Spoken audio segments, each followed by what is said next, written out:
Како што најавив на самиот почеток, друга тема која што ќе отвориме тука во студио 10 е новиот предлог закон за игри на среќа кој што месецов ќе влезе конечно во собраниска процедура. За оваа тема ќе разговараме со господинот Џемал Абдиу од Здруженијето Анти-коцкање, здружение кое што со своите поддржувачи подолг период преку протести, пресконференции и разни активности бараат казината и спортските обложувалници да бидат дислоцирани од урбаните средини подалеку од образовните институции. Господин Абдиу, благодарам што прифативте да бидете гостин во студио 10, каде што ќе разговараме за оваа тема која што сега е актуелна како владата најави дека предлог законот ќе влезе конечно во собраниска процедура. Благодарности и од мене, поздрав до сите и се надевам дека ќе кажеме нешто ново. Така. Со години барате затворање или дислокација на казината и спортските обложувалници. Дали верувате дека со овој закон може да се искоренат, ајде да речеме, вие како што видите овој порок кај граѓаните? Поздрав уште еднашка. Ако анализираме ситуацијата, може слободно да речеме дека не е алармантна, туку повише од алармантна. За жал, ние сме разочарани, бидејќи се работи за долгу години, па сега можем да речем дека 2016 е почетокот наш, ноември 2016, значи ситуацијата не е ни подобрена. Односно, можем да речем дека е влошена во, па после со тек на време ќе можеме да кажеме и со цифри, со вредности, зошто е тоа така. Тоа е точно дека нашето барање уште од почетокот беше дислокација 3 километри надвор од населени места.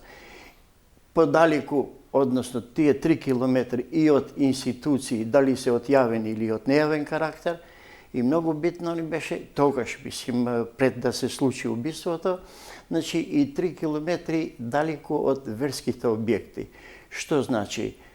Тие, односно, образовни центри, сега да не ги забораваме и градинките, значи со тек на време би можело да им се остави простор како што се случи тоа во Албанија и во Косово.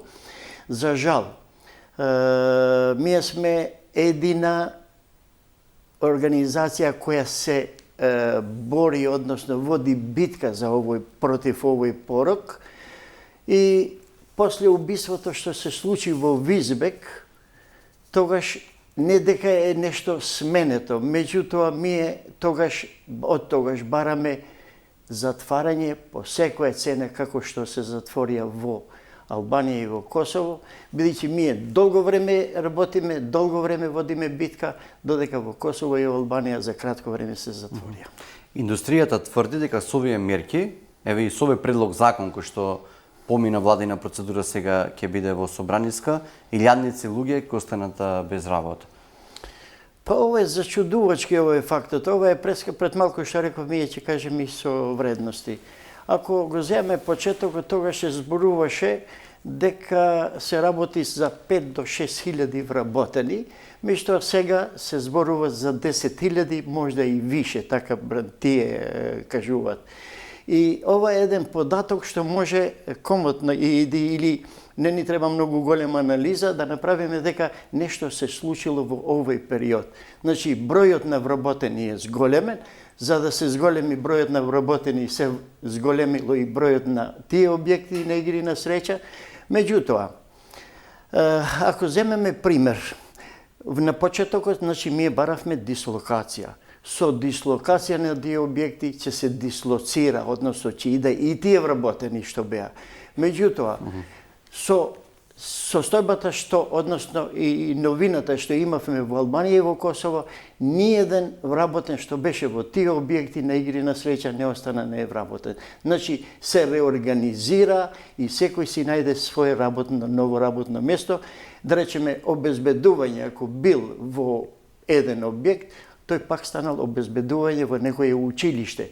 Значи, тие Кој сите тоа се го направи? Се земно што ја прекинав. Дали државата помогна, дали Како тие луѓе се снајдуваат таму? Значи, за да се случуваат вакви работи, односно затварање, само ќе треба една сила. Ќе треба една одлучност за да се заштити граѓанинот. Ако направиме една споредба, слободно можеме да речеме дека објектите на игри на среќа во Албанија беа дупло повише него што се во Македонија. Меѓутоа, нормално, смелоста е многу поголема, што кај нас таа храброст ни фали, односно им фали на нашите олигарси, односно на тие што одлучуваат, така што и овде може да се случи и нормално ќе им се даде време за да се донесу и некој закон, односно закон што ќе им одговара на сите. Казината и спортските обложувалници, собствениците, здруженијата кои што ги застапуваат, велат дека плаќаат огромни даноци на државата. Од каде државата според вас еве неблагодарно да ве прашам, меѓутоа како ќе ги надомести тие примања кои што нели се доста големи, ако знаеме дека 10.000 луѓе се вработени? Ние неколку пати сме се потрудили ова да го објасниме, што не дека не се разбира, меѓутоа не сакат некој да го разбере ова. На почетокот се зборуваше за годишно ниво пари што излегуваат од џепот на народот. Се зборуваше за 800 милиони. После, следната година, 1.200 милиони. 2025 се зборува за над 2 милиарди евра.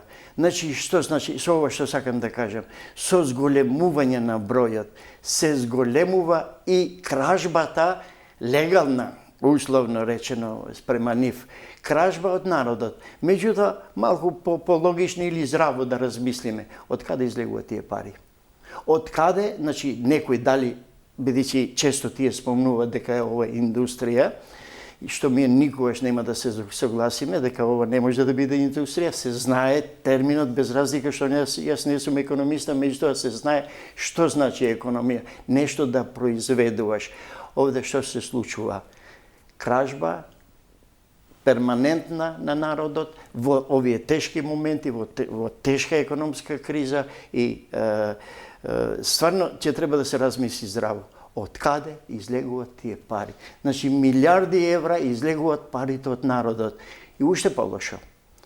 Тие приредувачите на игри на среќа не се од наша држава, туку тие пари излегуваат надвор од нашата држава. Без разлика што некој мисли дека му дава на државата, точно, можда некој му дава на државата, меѓутоа тие го земат минималниот дел.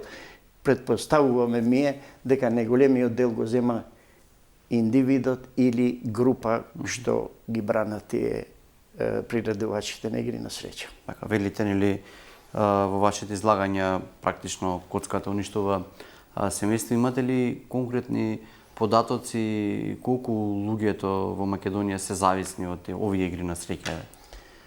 Реално да кажеме, ние можда парана имавме нешто, меѓутоа тоа е релативно, бидејќи еве бројките покажуваат зголемување на овие објекти на игри на среќа, веќе ние не сме во ситуација да пратиме, односно на крајава ние ги немаме тој барометар што можеме ние да пратиме, меѓутоа едно можам да ви речем дека состојбата е фатална.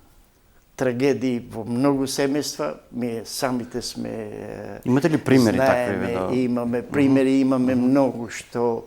Ете, сме биле некојаш во некои дебатни емисии од отворен карактер, па само да видите како реагират родители на одредени семејства. Сега, што можеме да му кажеме на некој родител што му е починат синот, што може да му се каже на родител што синот му го продал станот, синот му продал куќата, синот ставил под хипотека во тие, да не ги заборавиме и продавниците на пари. Значи, каде што се губи и вредноста, и човечката вредност во тие објекти. Да.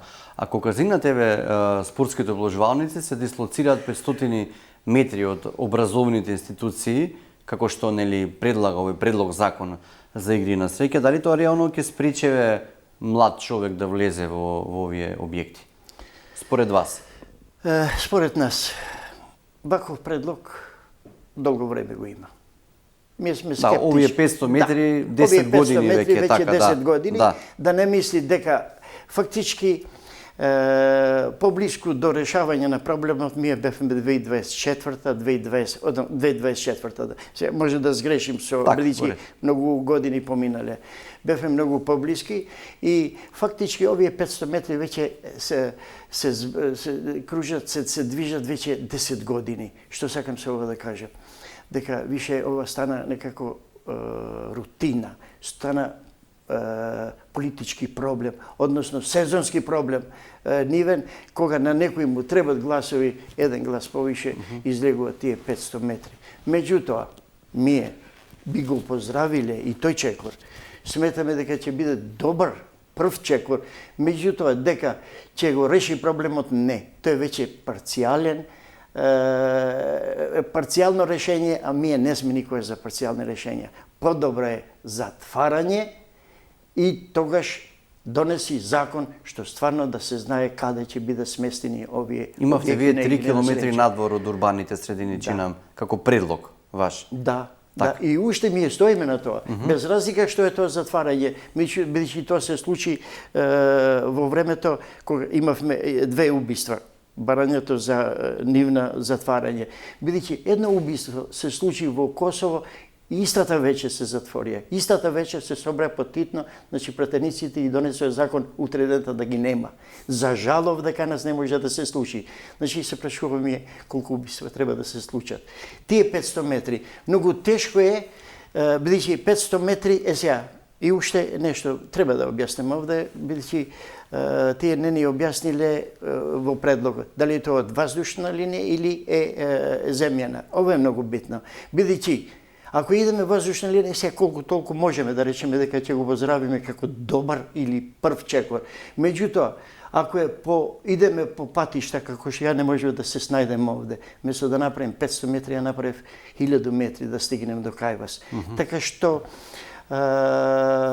како е ова интересна мора да се воведе ред. Да. Така. Мора да се воведе еден ред, бидејќи не може да обстои било која држава, било која институција ако не се донесе закон. Законот е тој што го држи редот во овде. Иначе закон тогаш ќе дојде. Само прашање на време. Оние кои што ги застапуваат игрите на среќа, практично вашите критичари велат дека создавате морална паника и дека возрастните луѓе имаат право да одлучуваат што ќе направат. Што еве ќе им одговорите на ваквите нивни ставови? Изгледа ние погрешно сме разбрани. Ние не браниме никога да влезе, да се коцка или да не се коцка. Зборувам за возрастни. Бидејќи ја познавам многу пријатели имам што се коцкат во Гевгелија. Не можеме да му забраним него. Тој што се коцка, се коцка. Тој што ќе се коцка иде и до Попова шапка ќе се коцка. Према наше мислење дека овие објекти треба да бидат граничен премин Блаце каде што таму има, да. Значи, сакам да им порачам дека тие се веќе фантазии. Тие се веќе работи што многу добро ги сваќат, меѓутоа некако не им е јасно зошто да биде така. Ние не браниме никога да се коцка. Зборувам, пак повторувам за возрастни. Тој што се коцка, ќе се коцка и понатаму. Меѓутоа, едно да им кажем на господата, дека ние меѓу најголемите поддржувачи ги имаме баш тие што се коцкат, за возрастните зборувам. А кога се зборува за младите, точно, затоа бараме дислокација, младиот да не смее да му биде при рака, односно да му биде при очи и да му биде сосема нормално и да влезе ќе биде нормално. И уште нешто да им објасним. Ја никогаш не сум рекол. Да не помисля дека ние се бориме некој возрастен да не влезе. Ја досега неам влезено и не знам, баш би сакал да видим како изгледа внатре. Меѓутоа, подобро било да се дислоцират, да почнат како еднашка му порачав на господинот од асоциацијата джентлеменски. Нека се повлечат. Ако нивен интерес не се образовните центри, зошто не се повлекуваат? Да почнат, нека се повлечат од тие. Ако евентуално мислат, условно речено, дека тоа е место за дружење, тогаш нека се дружат малку подалеку. Нека се дружат возрастните, другите нека се дружат по училишта или по градинки. Најлошо е, ево кога спомнав градинки. Пред градинки се рекламира джекпот. Пред градинки се, каде што треба да се рекламират памперси за нив, тука се рекламира. Ова е стварно, мислим, нелогични работи.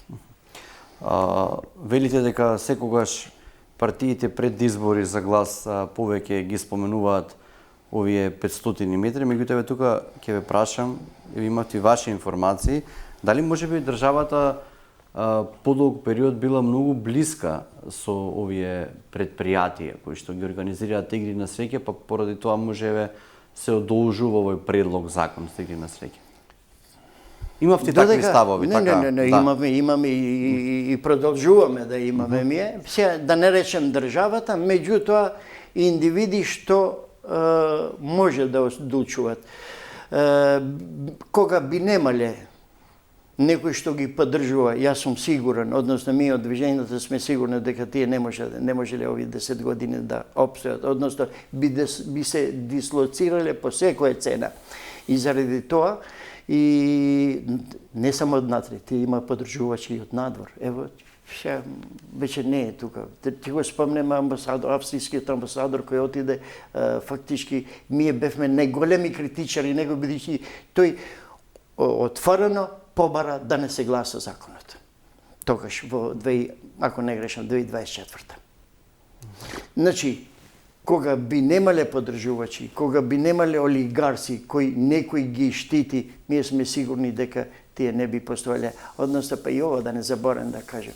Бидејќи, ние сме генерација што сме поминале многу. Ние сме генерација што сме поминали и екс-Југославија. Знаеме како било тогаш и како е сега. Значи, имало некој ред. Го бараме редот, бараме закон што стварно ќе го штити граѓанинот. Овде се за жал, некој може да и се љути, ние станавме. Тек сега може да премиерот спомна дека не сакаме да станеме Лас Вегас. Не, веќе ние сме 10 години Лас Вегас на Балканот, односно овие 2 години веќе интензивно тежнееме кон тоа да бидеме град на срамот. Бидејќи у превод е Вегас е град на срамот, а и објектите се нарекуваат објекти на срамот. Ако се затворат легалните обложувалници, условно кажано станат недостапни, ако се нели оддалечени 500 метри или 3 километри, дали постои опасност за нелегално коцкање, онлайн коцкање, кое ќе биде надвор од секоја контрола? Па ова често се поставува овакво прашање. Мисло, јас се прашувам одма. Зарем немало до сега? Веќе 20 години ги има. Сива економија има 20 години и кога не постоеле овие казина. Значи, тоа и во овој момент го има.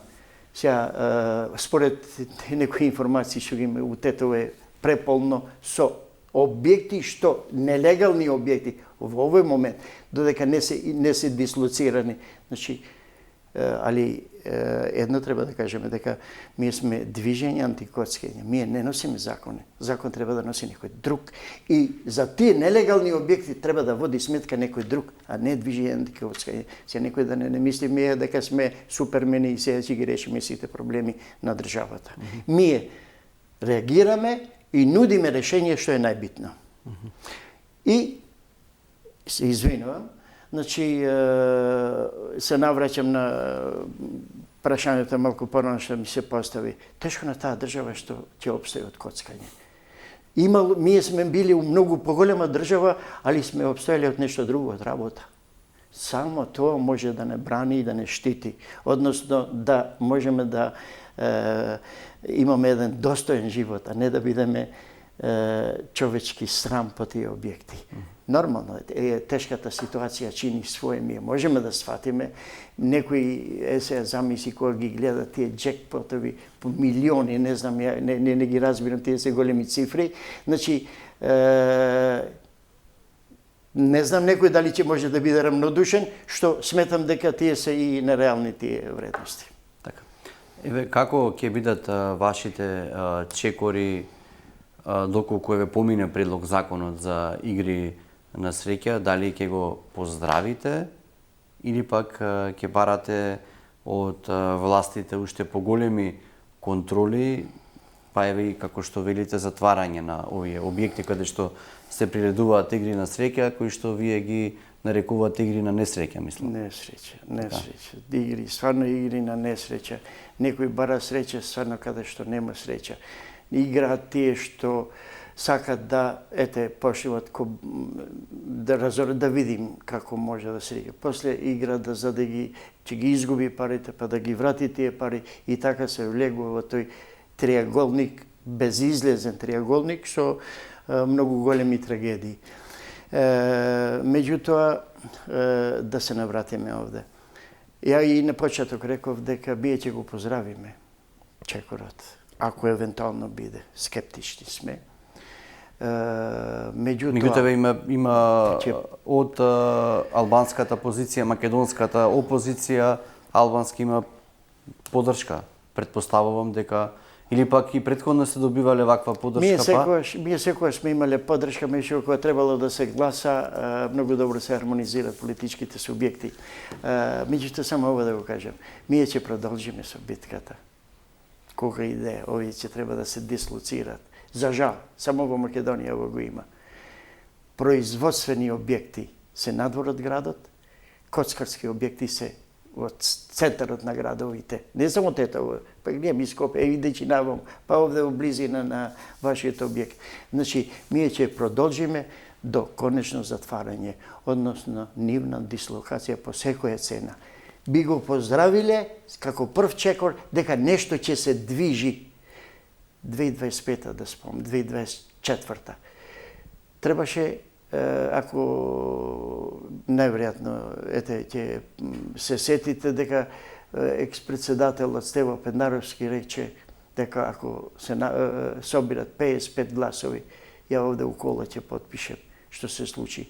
52 гласови. Значи, добро хармонизирани се и се знае многу добро до каде може да идат. Затоа сме малку скептични, али со тек на време ова треба да се реши и мора да се реши. Да, господин Абдил, ни замина времето што се вели, ако евентуално не помине предлог законот, кои се вашите идни чекори? Има ли најави за протести, за активности кои што ги имавте со разни перформанси, ако се сеќавам? Да, ние ќе продолжиме ако евентуално не биде, ако не биде да се донесет закон што е добар за сите, не зборуваме за 500 метри.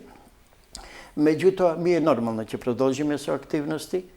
Се надеваме дека ќе дојде време на некои европски стандарди што ги спомнуваат господата од овие асоциации, меѓутоа што овде кај нас нема никаков стандард, нормално дека ние ќе продолжиме до крај и се надеваме дека ќе успееме. И по секоја цена мора државата да иде напред, не со коцка, туку со производство. Така. Господин Абдуј, благодарам за овој разговор. Еве имавте можност да ги скажете вашите ставови, мислења во однос на казината и спортските обложувалници, прашање кое што стана актуелно како владата најави дека овој месец предлог законот за игри на среќа кој што предложува оддалечување на спортските обложувалници и казина од образовните институции да бидат подалеку 500 метри, кој што еве веќе е влезен во собраниска процедура и наскоро за него ќе треба да расправаат пратениците. Да се надеваме, фала и на вас. Доколку сакате нешто за последно, ние се условно речено ќе дадеме еден предлог, друг. Бидејќи овие објекти околу тие образовни центри многу ги има, тогаш можда полесно ќе ни биде да ги дислоцираме образовните центри, бидејќи околу нив се многу објекти. Благодарност уште еднаш за гостувањето. Благодарам. Така, сега следува кратка пауза, потоа продолжуваме со Студио 10 со останатите гости.